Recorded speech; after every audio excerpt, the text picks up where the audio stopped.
Sentyabrın 19-da Hərbi Hava Qüvvələri Peşə Gününü qeyd edir. Bununla bağlı Marneolinin aviasiya bazasında tədbir baş tutdu. Şəxsi tərkibə Müdafiə Nazirinin birinci müavini İrakli Qiqeçkori və Gürcüstanın Silahlı Qüvvələrinin baş qərargahının rəhbərinin birinci müavini briqadanın generalı Vladimir Çaçibayya sözlə müraciət etdi və aviasiya günü münasibətilə onları təbrik etdi. Tədbirdə eləcə də Müdafiə Nazirliyinin və Silahlı Qüvvələrin yüksək rütbəli şəxsləri iştirak edirdilər. Bugün açıq qapı günü təşkil olundu. Briqadanın ərazisinə gedən hərbçi pilotların yaxınlarının aviasiya texnikasını nəzərdən keçirmək imkanları olacaq. Hərbi Hava Qüvvələri günü bu il 22-ci ildir ki, qeyd olunur. 1992-ci ilin 19 sentyabrında Su-25 növ təyyarə ilə ilk məşq uçuşu həyata keçirilib. 22 il bundan əvvəl ilk dəfə Su-25 təyyarəsi ilə məşq uçuşu oldu və həmin gündən Gürcüstanda Hərbi Hava Qüvvələri gününün tarixi hesablanır. Bugün onların peşə bayramıdır. Onları və ailələrini təbrik edirəm. Onlar öz xidmətlərini layiqincə yerinə yetirirlər. Ümid edirik ki, hər şey bundan sonra daha da inkişaf edəcək. Pilotların hamısını təbrik edirəm. Bu vurğulanmalı faktdır ki, Gürcüstan həmişə bu sahədə öz bacarığı ilə seçilib. Qeyd etmək lazımdır ki, Amerika Birləşmiş Ştatları kimi inkişaf etmiş dövlət belə faktiki olaraq gürcülərin düzəltdiyi aviasiya üzərində durur. Belə şəxslər Aleksandr Severski, Mixail Qriqoraşvili, Aleksandr Kartveli olublar. Faktiki olaraq Amerika Birləşmiş Ştatları və Kanada aviasiya sisteminin əsasını bu şəxslər qoyub. Bir daha hamısını təbrik edirəm və sahəmizdə daha da inkişaf etməyi arzulayıram. Bugün çox əhəmiyyətli gündür, çünki Hərbi Hava Qüvvələrinin peşə günüdür. Bu günü biz artıq 22 ildir ki, müstəqil Gürcüstanda qeyd edirik. 1992-ci ilin 19 sentyabrında Polkovnik İzani Çertvadze və General Naqopya ilk uçuşu həyata keçiriblər.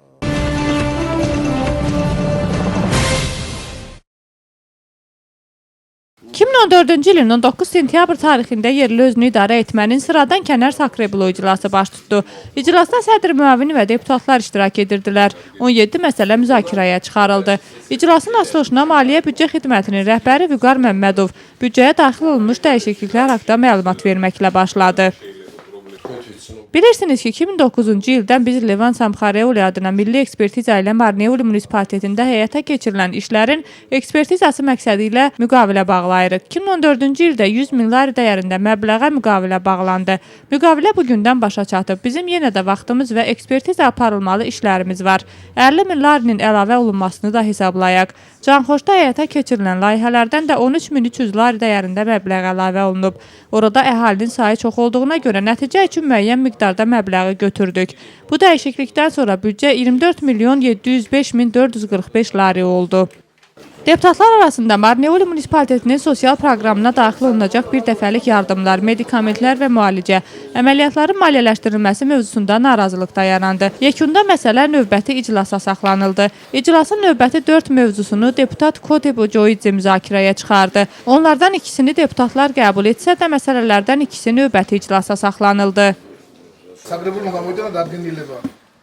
Sakrebulo qərar qəbul edib, səlahiyyəti olan şəxslərə, Sakrebulo iclasında iştirak edən və başqa tapşırıqları yerinə yetirən, gündəlik səlahiyyətlərini həyata keçirən üzvlərə ayda 300 lari dəyərində məbləğ təyin olunsun. Kənd suya 4 kənd vermişik. Kənd suyunun rəhbəri bizdən xahiş edir, bunu hesabata daxil edək və ştat şəbəkəsi yaradaq. 2014-cü ildə Tamarisi və Seretelinin daxili şəbəkəsi kənd suya verildi. Bununla yanaşı Dəmiyə Görarxı, Təkəli və Qasımlının da kənd suya verilməsi prosesi gedir. Guinnessin rekordlar kitabına düşmüş vətəndaş Etibar Yolçuov isə ona 2000 lari dəyərində hədiyyə verməyimizi istəyir. Büroda bu müzakirə olundu və qərar verildi ki, 1000 lari dəyərində məbləğlə rayonumuzu təmsil edən bu şəxsi mükafatlandıraq.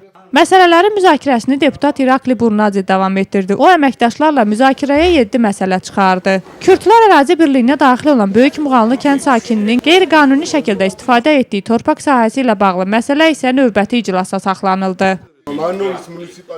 Munisipalitetin Əmlak İdarəsi xidmətinin ərizəsini müzakirəyə çıxarmaq istəyirəm. Rustaveli küçəsi 66 saylı binanın dostluğun rəhbəri Seyran Kupatadzenin məktubu daxil olub. 2014-cü ilin 1 iyul tarixində həmin binanın sərhəd xətləri açılıb. Belə ki, orada xətlər qeydiyyatda olan ərazidən kənara çıxıb. Bunun yoxlanılmasını istəyirlər. Eləcə də Tariyel Musayevin ərizəsi daxil olub. Qasımlı kəndində fərdi istehsalçı Temur Şukakidze tərəfindən içməli su layihəsi həyata keçirildi. Həmin layihəni MMC Hospital maliyyələşdirir. bildirdi. Layihə çərçivəsində Qasımlı əhalisinə içməli su verilməli idi. Həmin layihənin hesabatları verilmədiyinə görə bugün prokurorluq araşdırma aparır. Əhali isə içməli suyun verilməsi ilə bağlı munisipalitetə dəfələrlə müraciət edib. Qeyd olunan layihənin müvəqqəti olaraq Sakreblonun balansına keçirilməsi və kənd suya verilməsi məsələsinin müzakirəsini tələb edirlər.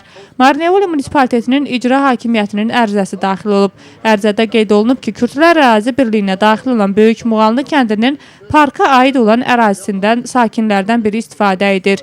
Kənd müvəkkili xahiş edir ki, məsələ öyrənilsin və qeyri-qanuni şəkildə kəndin park ərazisinin istifadəsinin qarşısı alınsın.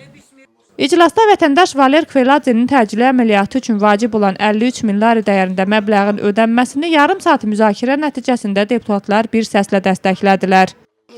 Çox həyəcan keçirməyimə baxmayaraq bizim məsələmizə müsbət qərar verildi. Mən keçmiş və indiki hakimiyyətə də təşəkkür edirəm ki, heç biri mənim övladımın təcili əməliyyatı üçün tələb olunan məbləğə yox demədilər. Hamıya çox sağ ol deyirəm.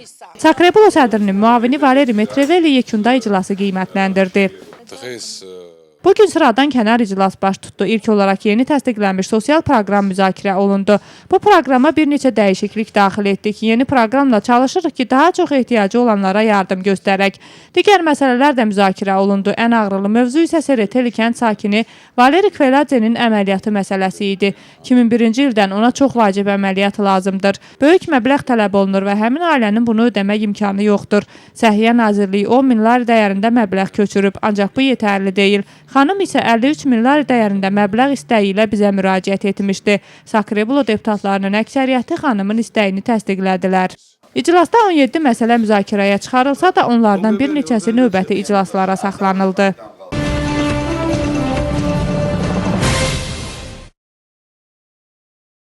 Marneoli Gənclər Mərkəzində Gürcüstan çempionu olan akrobatlar nümayiş tədbiri keçirdilər. Gennadi Bezruskinin bildirdiyinə görə yeni tədris ilinə onlar tam qüvvələri ilə başlayacaqlar. Çempionların özləri isə nəticələri daha da yaxşılaşdıracaqlarına dair vəd verirlər.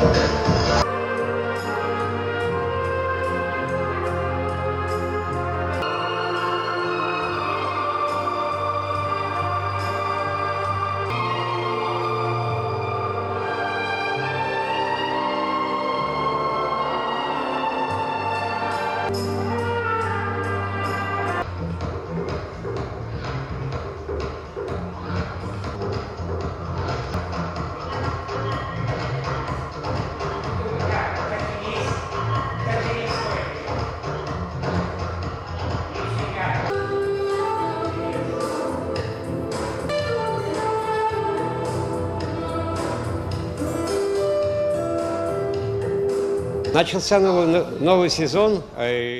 Yeni tədris dövrü başladı və yeni uşaqlar gələcək. Təbii ki, qruplar da yaranacaq. Öz akrobatlarımızdan 17-si Gürcüstan çempionudur. Onlardan 4 nəfəri isə Avropa çempionatına hazırlaşır. Bugün bizim çempionlar öz nömrələrini göstərəcəklər. Yeni uşaqların aramıza qatılacağını gözləyirik. Biz turnirlərdən birinci yeri qazanaraq qayıdırıq və bu bizim hamımızı çox sevindirir. İndi Kutaisidə turnir olacaq, orada iştirak edəcəyik. Nəticələri daha da yaxşılaşdıracağıq.